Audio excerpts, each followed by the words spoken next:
Welcome to another video tutorial by MilesWeb. Click on the subscribe button to get notified for our latest videos.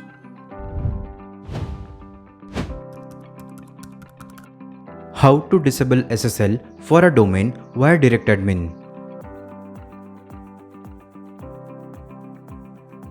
Log in to DirectAdmin panel. Click on SSL certificates in the Account Manager section.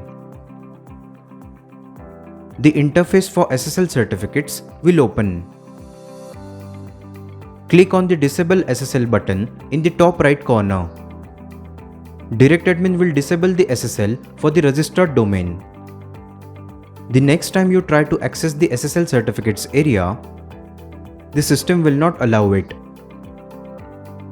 In this way, you can disable SSL for a domain via DirectAdmin. Hopefully this video was helpful for you. If yes, then hit the like button.